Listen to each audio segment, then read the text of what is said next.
नमस्कार, मी कैलास साबळे. आपण पाहतात द पॅन्थर टाइम्स. देशभरामध्ये स्वातंत्र्याचा अमृत महोत्सव साजरा करण्यात येत आहे. देश पातळीवर आणि राज्य पातळीवर विविध कार्यक्रम आयोजित केले गेले आहेत. त्याचमध्येच हर घर तिरंगा हा कार्यक्रम ही युद्ध पातळीवर चालूच आहे. याच अनुषंगाने शासनाने विभाजन विभीषिका स्मृती दिवस हा दिन ही साजरा करण्याची सुरुवात केलेलीच आहे. आज त्याच्याच दिनाची सुरुवात करत असताना उल्हासनगरमध्ये जिल्हाधिकारी आणि तहसीलदार कार्यालय यांच्या संयुक्त आयोजनाने कार्यक्रम आयोजित केला होता, ज्यामध्ये सिंध प्रांतामधून उल्हासनगरमध्ये आलेल्या विस्थापितांच्या व्यथा, त्यांचा संघर्ष आणि त्यांनी व्यक्त केलेल्या भावना या सगळ्या गोष्टींचा आज इथे उलगडा करण्यात आला, ज्यावेळेस अनेकांचे डोळे पाणावले. कि बहुत बरसों बाद हमारे दुखों को याद किया गया है.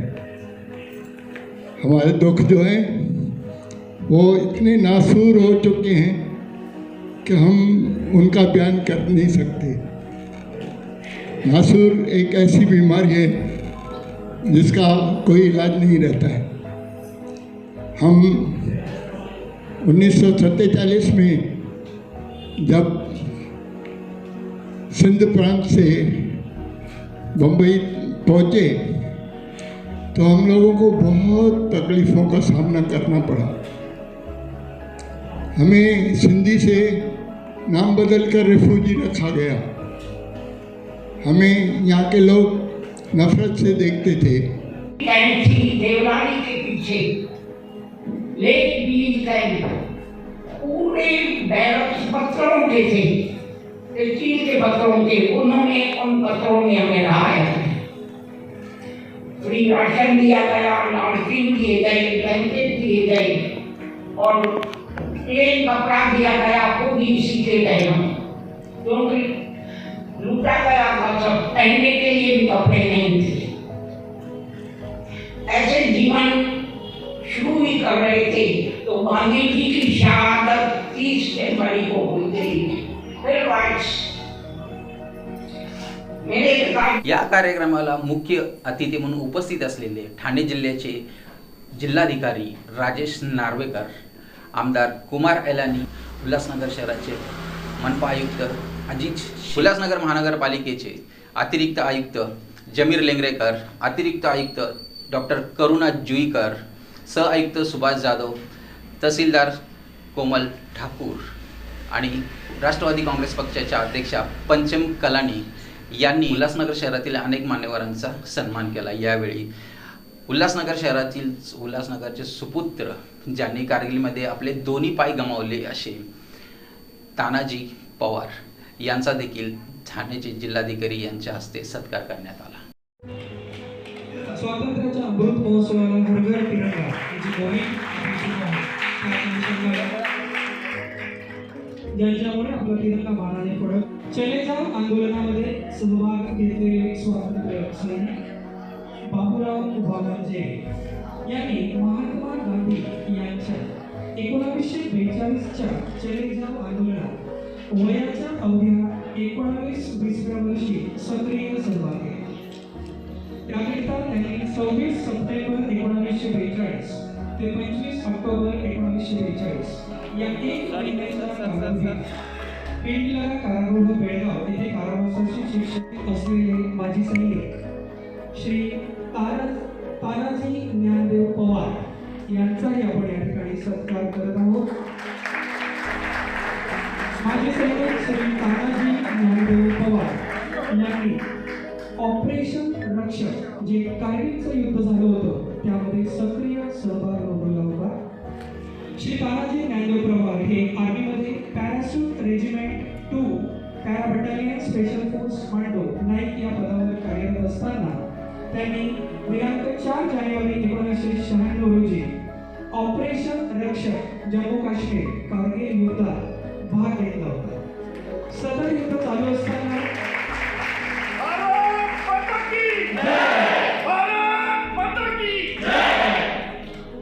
सदर कार्यक्रमामध्ये ठाणे जिल्ह्याचे जिल्हाधिकारी राजेश नार्वेकर यांनी माध्यमांशी बोलताना महत्त्वाची माहिती दिली.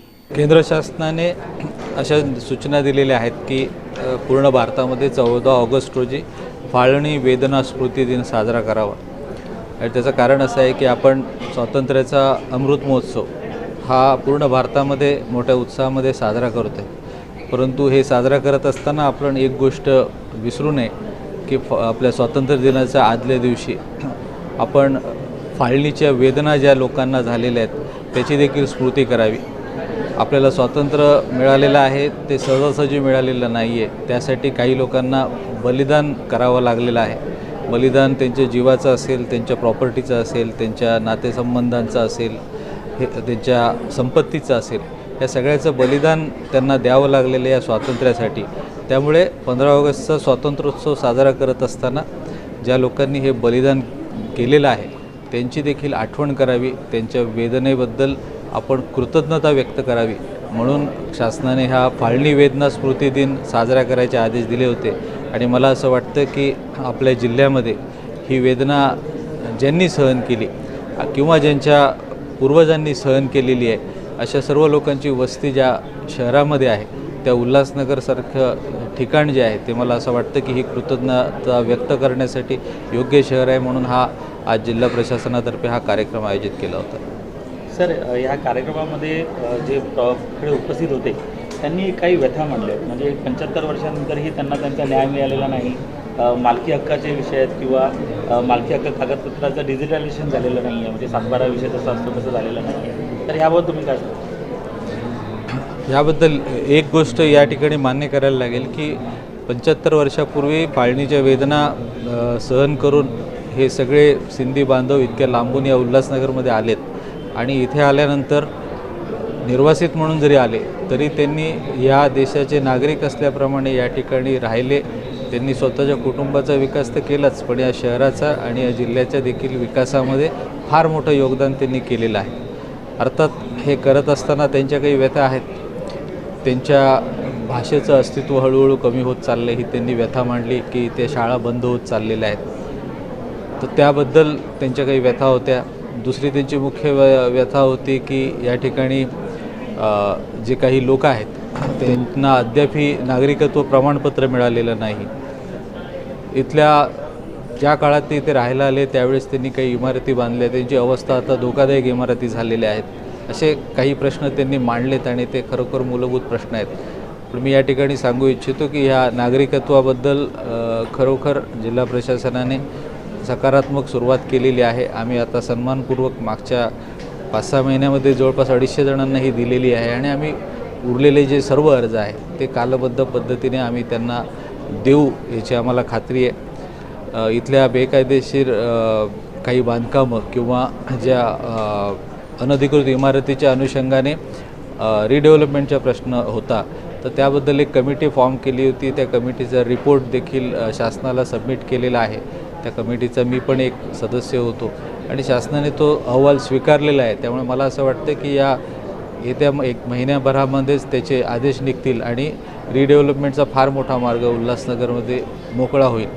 काही प्रश्न त्यांचे केंद्र शासनाकडचे आहेत, काही जेन्युइन प्रश्न आहेत ज्याला अधिक कालावधी लागणार आहे, परंतु जिल्हा प्रशासन म्हणून आम्ही त्या विषयांचा नक्की पाठपुरावा करू.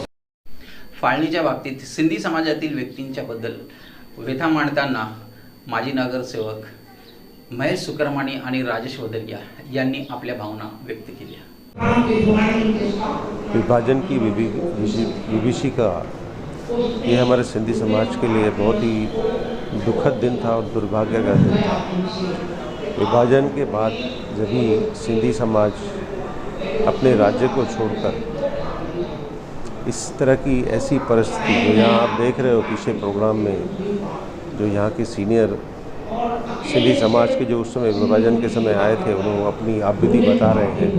तो ये ऐसी आपबीती है, ऐसी दुखद घटना है कि हमारे जो बड़ों ने जो दुख झेले हैं, अपना घर, अपनी ज़मीन, अपना सब कुछ छोड़कर आज हम लोग यहाँ पर आए, क्योंकि हर समाज को अपना सभी को राज्य मिला. बंगाली को बंगाल मिला, पंजाबी को पंजाब मिला, राजस्थानी को राजस्थान मिला, लेकिन विभाजन के बाद हमारा सिंध प्रांत पाकिस्तान में चला गया. तो हम आज भी राज्य विहीन हैं, तो हमारा समाज पूरे देश में हर शहर में जहाँ पर भी हमें रहने को मना मिली, जीवन यापन को हमारे को जो जगह मिली, हम लोगों ने अपना जीवन शुरू किया। यह आज जो भारत सरकार ने 14 दिवस का 14 अगस्त को जो प्रोग्राम रखा है, आज पहली दफ़ा, लेकिन भारतीय सिंधु सभा द्वारा यह प्रोग्राम पिछले 40 सालों से हम इसको विभाजन की विभीषिका स्मृति दिवस के रूप में मनाते हैं और याद करते हैं इस चीज़ के लिए कि ये सबसे बड़ा सिंधी समाज का दुखद दिन था, जो हमें अपने राज्य से, हमें अपने लोगों से और हमारे बड़े लोग बहुत खुश होया और बहुत तकलीफ झेली। आज अगर हम यहाँ पर इस परिस्थिति में हैं, आज अगर हम यहाँ पर खुश हैं या हम लोग आगे बढ़े हैं, तो ये हमारे बड़ों की तकलीफ़, उनकी कुर्बानियाँ और उनके त्याग और बलिदान की वजह से है। तो विभाजन के वजह से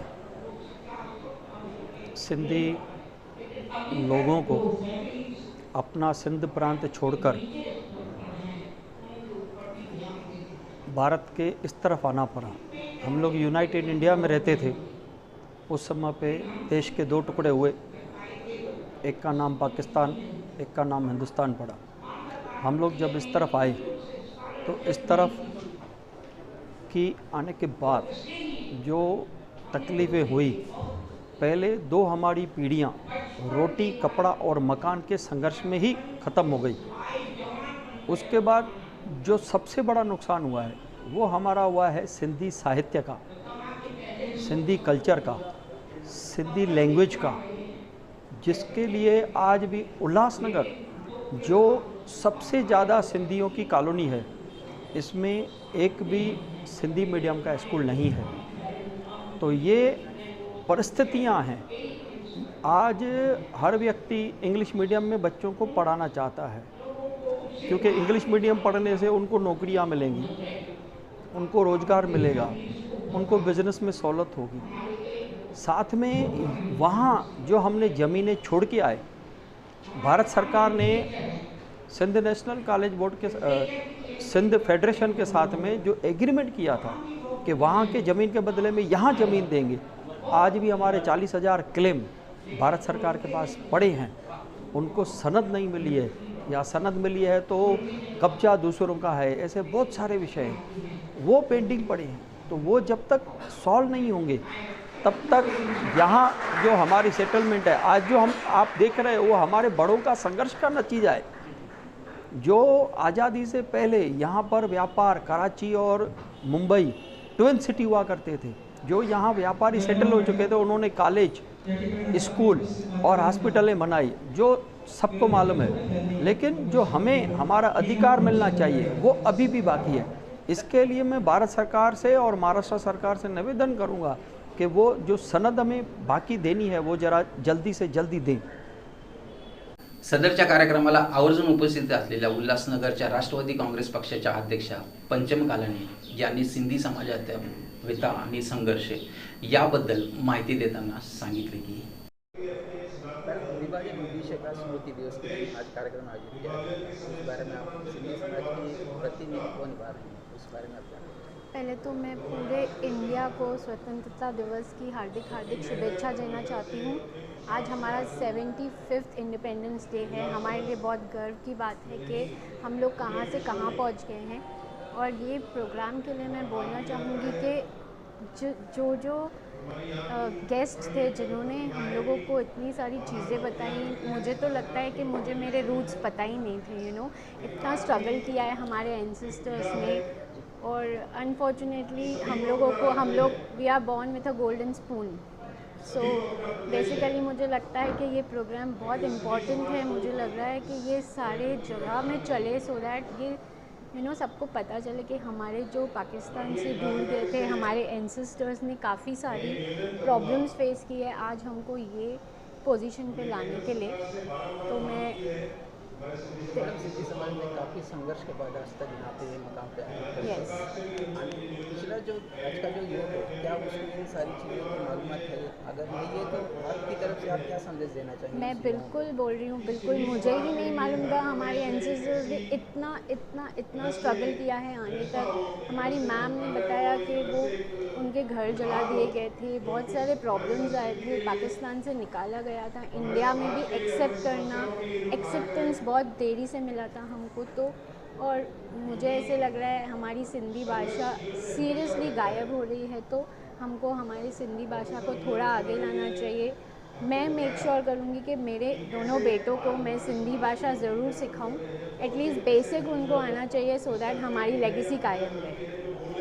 सिंधी समाज के नवयुवकों को आप क्या संदेश देंगे? मैं यही बोलूँगी कि प्लीज़ अपने रूट्स से जुड़े रहिए। मुझे लग रहा है उल्लासनगर में सिंधी बच्चे भी चालिया साहब रखते हैं, तो मुझे लग रहा है कहाँ ना कहाँ उल्लासनगर में रूट्स अभी तक कायम है। बट मैं यही बोलना चाहूँगी कि बेसिक सिंधी लैंग्वेज लिखना पढ़ना सिखाएं ज़रूर, बिकॉज़ आजकल के स्कूल्स में English language is very important, English को ही ज़्यादा मान्यता मिली जाती है। तो सिंधी लैंग्वेज भी ज़रा सिखाएं और हमें अपने रूट्स से कायम रहना चाहिए। आजच्या विभाजन विभीषिका स्मृती दिनी सत्कार करण्यात आलेले मान्यवर माजी सैनिक तानाजीराव पवार, देवीदास फतनदास जयस्वानी, मीना रूपचंदानी, डॉक्टर हेमा रवी पिंजानी या कार्यक्रमात महानगरपालिकेच्या सर्व विभागातील कर्मचारी आणि प्रभाग अधिकारी आणि प्रांत अधिकारी जयराज कारभारी उपस्थित होते। सूत्रसंचालक दीपक गावडे यांनी आपली भूमिका अत्यंत उल्लेखनीय पार पाडली।